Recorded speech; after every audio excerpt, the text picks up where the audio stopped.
Welcome back to the Shop Mini RC. I'm Ken, and this is the Furitek Gold Digger Rock Bouncer.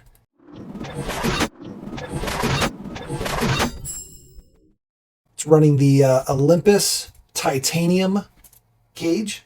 This cage is pretty sweet. It's been out for a little while, but they've done a couple different iterations of it. This is the first time they've done one in gold.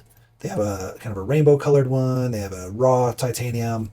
I think there might be a couple others, but this is the Gold Digger. So Furitek has basically started to release more and more of these ready to run or almost ready to run kits or builds. They're already built. You don't have to build it, which is very cool for somebody new or somebody who doesn't have a lot of time. They basically come ready to go. All you got to do is throw in the missing components, the electronics, and in this case, it needs an ESC, a battery, your receiver and transmitter, and then wheels and tires, and you are good to go. So it's pretty close to ready to run. I guess it's more of a slider. It's a slider. Now this guy is specifically for crawling or rock bouncing. It's got the Micro Komodo in it with the Stellar transmission. So they make another version, and that's the monster truck version, and it's silver, and it comes with the Greyhound or Mini Rocketman transmission and motor, as well as a Galaxy servo, which is a slight upgrade from this guy here. This is the Springbuck. The monster truck also comes with dual shocks, but I believe those shocks are plastic versus these are aluminum. Everything else is the same. Oh, open diffs. It has open diffs on the monster truck version versus these are the locked diffs. We'll go ahead and show some pictures of it over here. Now that monster truck version is $269.99, so basically $270 in the same outfit as this, basically almost ready to run. And this guy is $229. So just a little bit more for the monster truck version, which they're calling the Furitek Hyroyama. And they also make a Hyroyama full ready to run, or what they're calling the Pro version. And that one is $269, and it's the same as the other Hyroyama, except it comes with the transmitter and ESC. So all you have to do is add wheels and tires, and you're ready to go on that. It comes with the transmitter, receiver, as well as, like I said, the Lizard Ultimate ESC. And that one is $370. Now, $370 may seem like a lot to some for the full ready to run, minus wheels and tires, but really when you start to add that stuff up, and if you were to build one from scratch, it's a pretty good deal. Furitek has already released the Cayman. Let's show that real quick. And this was kind of their first step into almost ready to runs. And this thing was a killer deal. We have a video on it. We'll post it right over here. You can check it out. But in short, this was almost, well, basically $320 worth of parts for $199. So $200 and you were getting $320 worth of parts. Now it needed wheels and tires as well, and receiver and ESC, but for the price, you couldn't go wrong with that guy. And it's built on the Scx24 axles as well. Now back to our Gold Digger. We're gonna go ahead and put the pricing over here. And what you can see is when you buy the Gold Digger piece by piece, you basically end up at $354. So basically $35 more than building a Cayman, but you're only spending $29 more to buy this one. So you're actually getting even more value. Basically, the Cayman, you were saving about $120, and now with this guy, you're saving about $125. And actually, I think these prices on the axles are a little off because the new, if you look at like Fair RC or FMS for their axles, the replacement Scx24 Max Smasher axles, or even the regular crawler axles, I think they're more than $16.99 now. So you're going to be saving even more. Now, I do want to show the Hyroyama or Hyroyama Pro and the regular and show you the price differences here. You can see to build the monster truck kit, it's going to be about $385, but they're selling it for $269, so you're saving $115. And then if you're going to get the Lizard Ultimate, that's another $109. So that's going to put your total at $525 to build basically the Hyroyama Pro. And then you also have the transmitter and receiver, so another $30 there for what they're showing. And yeah, you're at $525. So you end up saving $155 on the Pro compared to just building it. And that just shows that these kits that Furitek is putting out are a killer value if it's what you're looking for. The savings is just incredible. So if you're planning on buying a Lizard Ultimate, I would almost just consider getting the Hyroyama Pro and get all the stuff that comes with it. It is a different price point, but my point is you save a ton of money, and that's an awesome value. All right, let's go ahead and dive into this guy. I'll show you a little bit about it, and talk about it, what I like, what I dislike, and then we'll get it kind of running and we'll go drive it a little bit. So first things first, this chassis. This chassis is titanium. It's 45.5 grams by itself, just a chassis and cage alone, which is pretty light considering what some of these hard bodies weigh. It's all welded. The welds, in my opinion, are pretty good. This would be a hard thing to weld, being this small and being titanium. One of the things I dislike about this cage is just the overall front end. I really wish that they dropped this front end all the way. Like, I don't see any reason to have this humped up cage at all. In my opinion, we've got plenty of clearance in the front, literally all the way up to this point here. I would have just laid this thing all the way down and made it flat across here. I wouldn't have any of this humped cage. I would drop it down and make it so that it basically follows this line. And that would be the top.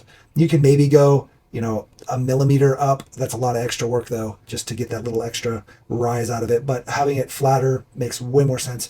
Maybe even raise this up just a tad, just a little bit, just in case somebody wanted to throw a little bit different motor in there, because this is very, very close. Now, if you're going to leave this cage, I would probably do something to where you could put the battery in there, right? So if you were to raise this up just a tad, this bar across here, raise it up maybe 2 millimeters. You can even raise this just to make the proportions a little better, but you don't want it too top heavy, right? But this is already so light.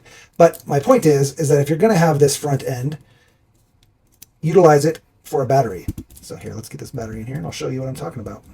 So basically, a stock Scx24 battery can actually tuck right up in there. Boom. Now, I did have to kind of cramp it in a little bit, but it does. I mean, give yourself a little bit, 1 millimeter forward, or like I said, raise this up just 2 millimeters, and you could fit a battery right in there. Look, you still have a ton of space, and you're not going to hit the battery at all. The only problem is your motor hits the battery because you need this center brace here to be raised 2 to 4 millimeters probably. But this would have been a perfect place for the battery to sit. It's forward bias. It is high, but it's as low as you were going to get it when you have your links here, unless you were to drop the battery at an angle like this. But I just wish they would do something. It's a lot of empty space, and I think it kind of just looks a little goofy. Again, it's not very scale. It's the front's almost higher than the windshield would be, right? So either make it so it does something, give us a battery spot for it, or take it down all the way down. It'll lower the COG, center of gravity will get lowered. You don't need to have all this crazy bracing if you lowered it just a little bit and just had it basically flat, you know, following this line. You can give it a little bit of design. I like this raised piece here. That could still be there. Just drop it down. Drop this whole piece here down. Anyway, I think another good place to mount the battery would be back here, but you kind of have to have a way to mount it, and there's no tray. So they could have put kind of maybe a thin piece of aluminum or titanium or anything, a brace there, or you could put maybe just another bar across and a little tiny bar across there, right? Like a single, basically a T, if you were to imagine a bar come up from here, just a little bit, and then a bar that goes across here, and then that would basically hold your battery in nice and tight there, and you could just run a rubber band or a strap, or, you know, maybe even just have like a little, I don't know, clip of some kind. Anyway, so that's another good place to run the battery. The last good place to run the battery would just be on the side of here. The problem is, stock battery looks real goofy there because it's so big. But you can run one of these little guys. We like to run these, and they'll fit right down in there. You can forward bias it as much as possible, and that battery works just fine in there. So that's probably the option we'll go with when we run it. And then, again, mounting your ESC and receiver on the other side would probably be ideal, because there's no real trays in here, which is, again, why this front end bothers me so much. It's so much wasted space for no reason. I think originally, when you were building this with the Scx24, when they offered it, I think they had much shorter front links, so the servo was kind of going up into there, which makes sense if you're going to be running it like that, but that's not how these were set up. And I don't think anybody really runs that short of links on the front on these guys anyway. Last thing on the chassis is you have some really great mounting points here for your links, both your upper links and your lower links. You have 1, 2, 3 spots there. I guess theoretically you could mount it where the tray goes. If you wanted to bring it all the way back and have just get an extra long screw, you can mount it in there. So 1, 2, 3, 4, 5, 6. Is there one in there? 7, 8. Looks like there's like 8 mounting spots in there. Also, it looks like you can adjust your skid forward and backward just a little bit if you wanted to. This is a really cool flat skid. I dig that. And then as far as shock mounting positions, you got a good number there as well. Would have been nice to, again, with all this room, have some extra holes above. So if this plate was just a little taller, or you just put holes, you know, in between where these holes go, but up higher, we could probably drill our own if we really wanted to, but that would help get us our shocks up a little higher, give us a little bit lower of a ride if we really wanted to run that way. And then a bunch of shock mounting positions in the back. So overall, pretty cool chassis. I do like the design. I just think there could be a few improvements there. Again, I think this chassis was originally designed for Scx24 versus the FCX24. You can kind of tell too by the width of it. The shock mounting positions are inset, and that kind of gives us a little bit of an angle on our shocks because the FCX axles are pretty wide, and the way their shocks mount with the links, it puts the shocks to the farthest outside point. Now that little bit of an angle does seem to, on this one for some reason, give us a little bit of binding. The Cayman feels much, much smoother, but I think the width, here we can measure it real quick. I think the width of where the shocks are is a little wider. So I think that helps prevent binding. So the Cayman chassis is 41 millimeters wide at where the shocks connect. And it looks like this guy is, there we go, about 38 and a half. So yeah, it is 2.5 millimeters wider here. And that 2.5 millimeters, I think, is just enough to make the shocks on these axles run a little more smooth, because these are the same shocks, I believe. Yeah, they look the exact same. But these guys, you can see, they just kind of, they're kind of sticking a little bit. And maybe some different shocks if you really wanted to upgrade the shocks. These shocks seem fine. They're not oil filled though, but if you wanted oil filled, that would definitely make it smoother. But you can just feel sometimes when it, yeah, see that? Sometimes it'll grab just a little bit.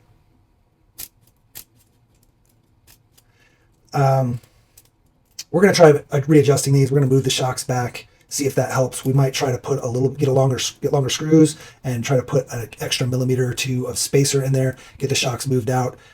One thing we noticed is when you move these rear shocks to this hole, you can't get your screwdriver on the head. You're going to have a problem there. And this one's very close. That one should be fine, but this one here, unfortunately, it makes it real hard to screw in there, but we'll get it because we want to move the shocks inward like this to give us a little bit more articulation, a little bit more. Not that you really can get much further. You're basically bottoming out right here, and you're bottoming out where the links are. Maybe we'll move these links back one. I think there's one hole here. We can move these rear links back. And when we move these links back to here, it should push the bottom out here and actually rotate our axle just a little bit like this. And because we're on portals, it'll give us just a little couple millimeters worth of extra length wheelbase. It'll basically look like that when it's fully extended. Right now it almost goes inward, so we're hoping to get a little bit outward, so we'll move this out. Also, I think that'll help with right here. It appears to sort of, sometimes the link will hit on the screw, depending on how you push on it. But I don't think that's actually causing any interference, and if we move this back a little bit, it should help angle them just a little more to get it away from that screw head on these upper links. It does come with plastic drive shafts, but they have metal U-joints or ball joints or whatever you want to call that. Basically the pins and the box in there are all metal, so that's super nice. This one does come with a plastic servo horn. The monster truck version comes with an aluminum servo horn and, like I said, a Galaxy, which is an upgrade from this servo. This servo, from what I know, seems like it's going to be a pretty good servo. I hear it's similar to the FCX stock servo, which is fantastic, but we won't know until we run it for a while. But it should be good. What else we got? This is the tried and true powertrain setup here, a Micro Komodo Stellar transmission. And one thing I want to just kind of double check on are these axles and portals. So we're going to open up a portal, make sure they're still metal, open up the axle, see what kind of diff we have in there. Pretty sure it's going to be a locked plastic diff. The monster truck comes with the open metal diff that all the FCX monster trucks come with. So that's just an FMS thing and how FMS makes these axles. The rock crawlers get plastics solid diffs and the monster trucks get metal open diffs. So we'll just see and make sure. I don't know if Furitek's changed anything in there. I doubt it, but we'll check. Also, these links are awesome. They also make a high clearance version, but I really like that you can put extra shock mounting points there. You can move your shocks if you really wanted to move them off the axle here. You can move them into here, or you can do double shocks. They use these for the monster trucks. They'll do double shocks on there. All right, let's open this up.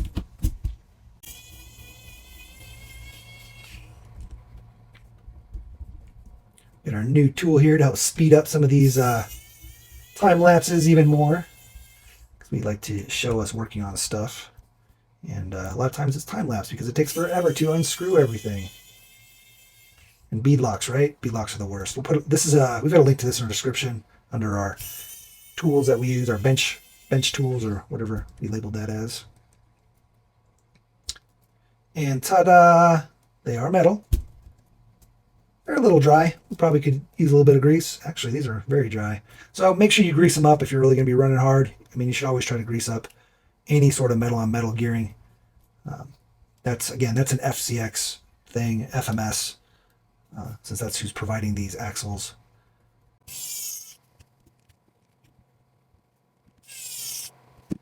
One thing about these electric screwdrivers, or at least this one, there's no torque setting. So if you're not careful and you just let it go all the way, you don't know when it's going to stop. So you can end up stripping stuff. So you kind of want to stop before you think it's going to get tight, and then hand tighten it, especially when you're going into plastic. You don't want to strip things.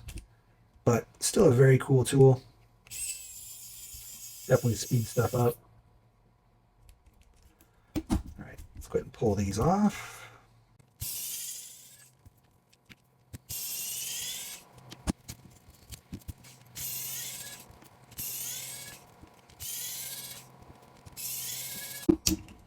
And there you have it. It's the plastic gears. So that's a bummer. It'd be super cool if those were metal, but again, that's more of an FMS thing, since these axles, that's how they come stock from FMS. And I kind of didn't expect them to be metal because it's a lot of work for Furitek to open these up and put metal gears in there. But, you know, if they could work a deal with FMS to get some of these axles and get them with the metal gears, that'd be a huge bonus. Either way, you can always upgrade them yourself. You can always put open diffs in there if you want to turn this into the monster truck. One thing I noticed on the Cayman, which was interesting, is it seemed like there was overdrive in the fronts. And on the Cayman, the front wheels spin a little bit faster than the rear. I don't know if that's the transmission or they did something with the gears on that, because we actually did not open them up and check to see why there was a difference in the gearing. It'll be interesting to see if when we throw this one together, if there's an overdrive of some kind or if it's equal wheel speed.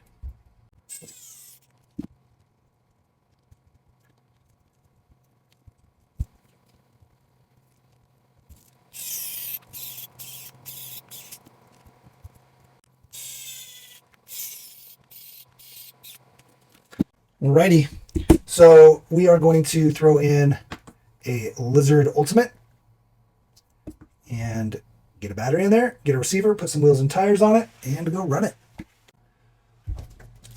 Got all our electronics installed. Also, I figured I can't let these purple Power Wagon wheels and tires go to waste. They just look cool with the gold, so we figured we'd throw those on there for now.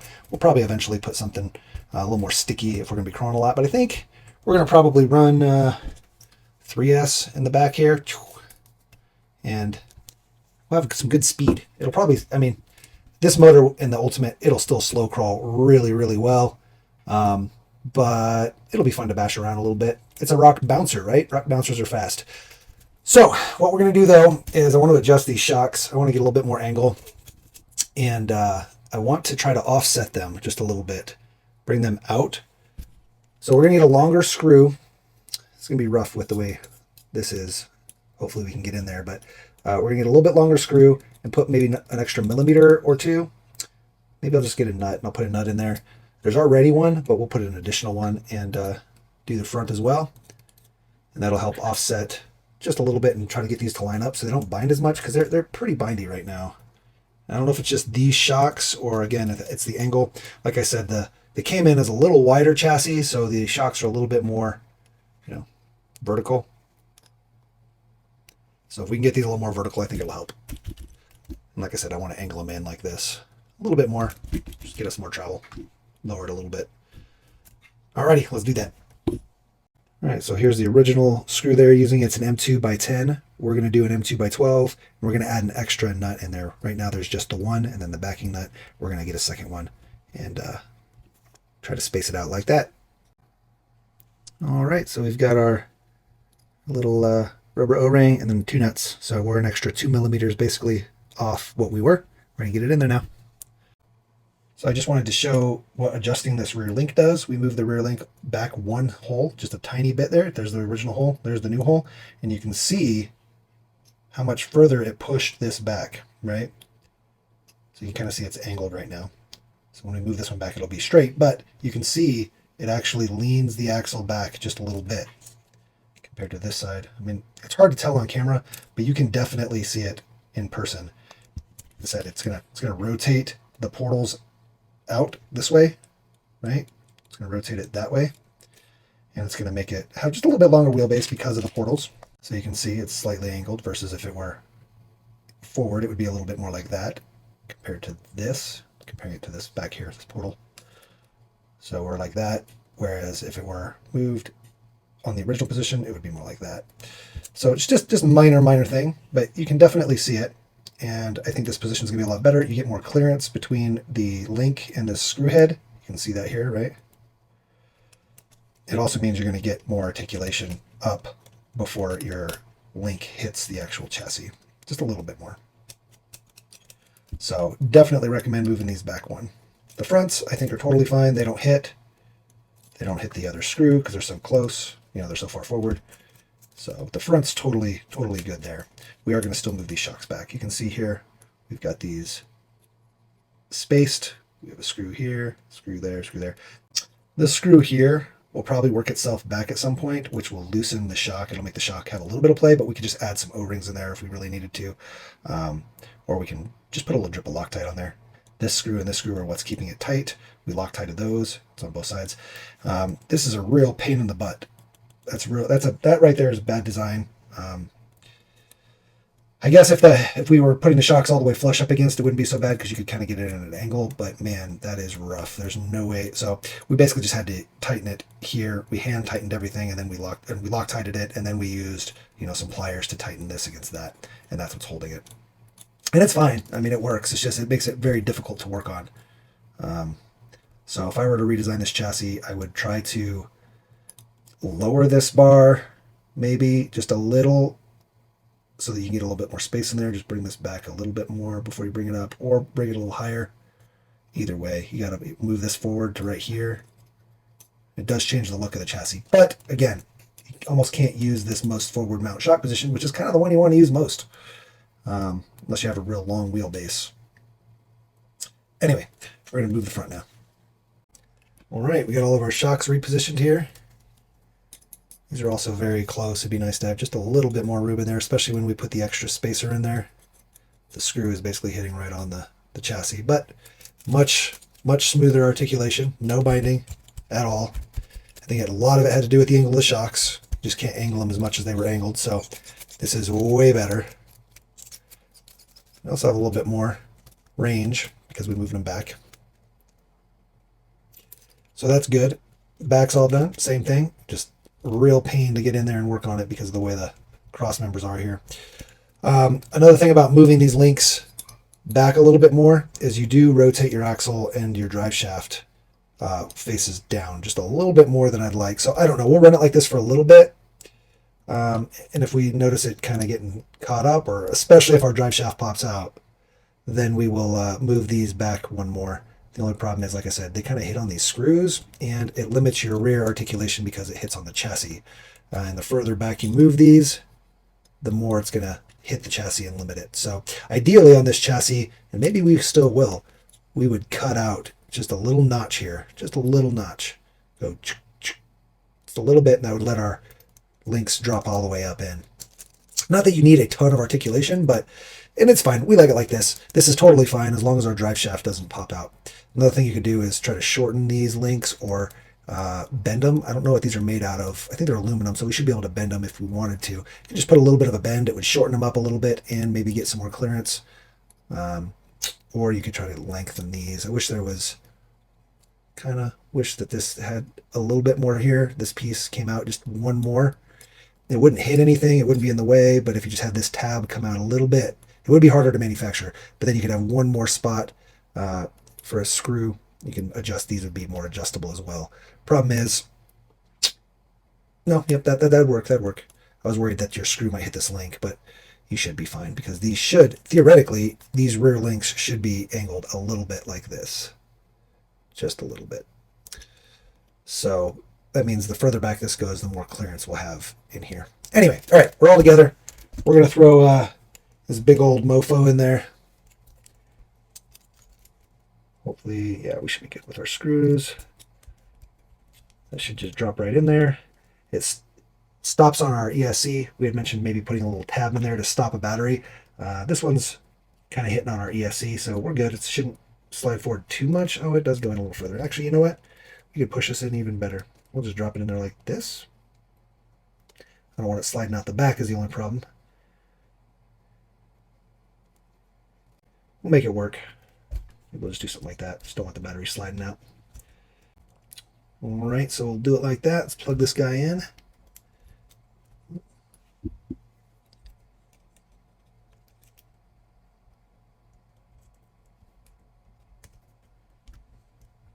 Okay. Got our power button right here on the new ESC. Dude. Look at that. Woo, buddy. 3S.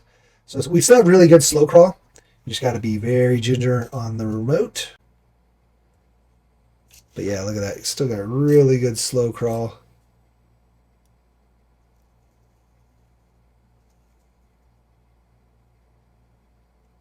We could probably go even slower. Oh, no, that's about it. That's as slow as you're getting. But that is ridiculous. Let's look at the tires. Do they look like they're going different speeds? Here, we can mark them real quick. Let's mark them.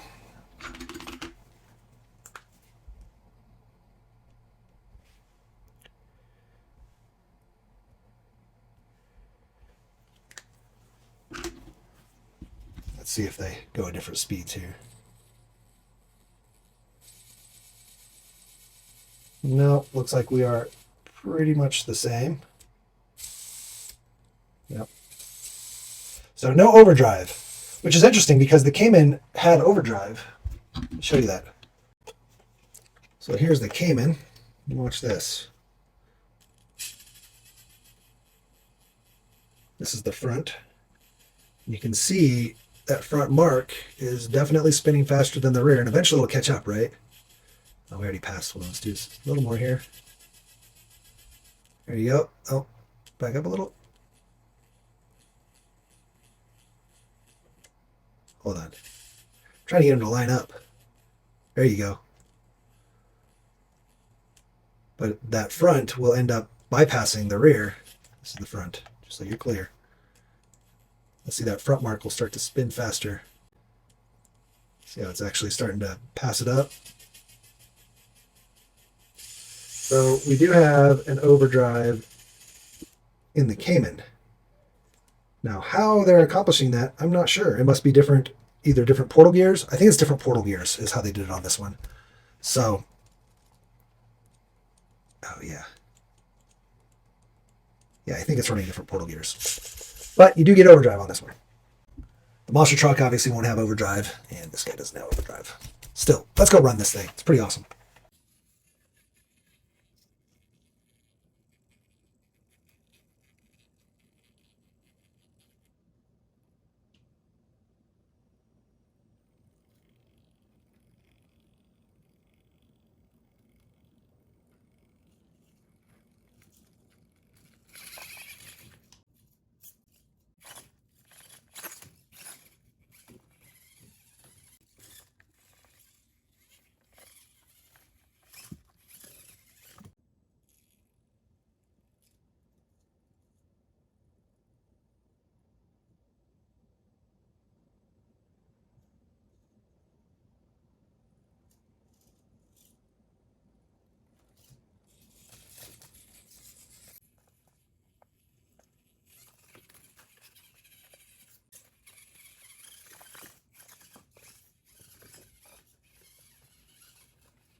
So this little guy is a beast. I mean, you saw in the videos, it just super quick, especially with the crawler motor. Like, it's still got really good slow crawl. I showed that at the very beginning of the rocks, and then we just kind of blasted. We just kind of bashed it around. I wanted to see if anything broke or anything bent, and nothing. Seems really good. Everything's super solid. It's fun. No drive shafts pop, nothing. Servo seems to be doing really well. I would say it's equivalent to like the Scx24, maybe a little better.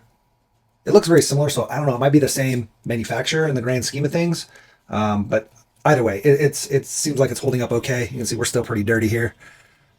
We ran it around in the ice, and that was all on 3S. So on 2S, you're not going to be quite as fast, but you'll definitely have some really good slow crawl. Now, like we said before, we did make a lot of adjustments in this guy. One thing we did was we moved our links back to get a better angle on our drive shaft, and to help with the binding and the limited articulation, we went ahead and we dremeled out. I don't know if you can see very well in the chassis here, but we can see where we kind of dremeled it at an angle.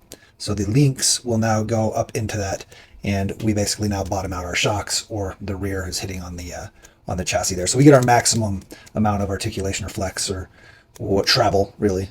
You can see there as well. It's kind of hard to see in there, sorry, but just took a little bit of dremeling down and that cleaned that up, and then we dremeled our links just a tad. You can see we just put a little bit of extra clearance in there, and that helps prevent the links from hitting on the screw heads there. So we have much better articulation, much smoother movement, and no binding. Again, the shock angles are huge. That's very important. If you angle them too much inward like this, you end up binding if they're going in like that. So you definitely want to try to get them as straight as possible. And then we leaned them in just to get our kind of maximum travel. Okay. One more thing that we want to show is how we mounted our battery. You can see the battery. We put some screws in here. These are like some, these are M2 by 20, I think, and 12. One is 20 and one is 12. Either way, it's just going through this shock mounting hole, and it holds the battery in pretty tight. It's in there pretty good. Like I said, it just kind of sits on top of the ESC, and got plenty of clearance in there.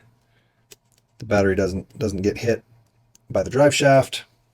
It's hard to show you guys, but pretty good. I don't know what else to say about it. It's a pretty awesome little rig. Definitely worth the money. You saw all the numbers. If you're trying to build this yourself or something even similar, you're going to pay about $100 more on this guy. So definitely think it's worth it. Hopefully you guys enjoyed the video. It's been another long one. Why don't we go ahead and put down in the comments below, Gold Digger, because, well, it's a gold digger. Let me know that you watched the video all the way through to the end, and put Gold Digger in there. Also, we appreciate all the subscribers, everybody that has been following us since the beginning. We're almost at a year since we started this channel, and we have just grown exponentially, and it's been super awesome. So I appreciate all the subscribers. Make sure you guys like, subscribe, share, hit the notification bell, do all those things. That subscribe button is just a click for you, but it means the world to me. We're trying to hit that 5,000 mark within a year, and I don't think that's going to happen. We will be probably hitting around 4,000. But maybe if you like, subscribe, share, especially share any videos that you find that others will find helpful. We'll get there. We'll get there with your help. All right, guys, get out there, build something, make something awesome, run your cars, smash them, crash them, and bash them, but don't break the expensive parts.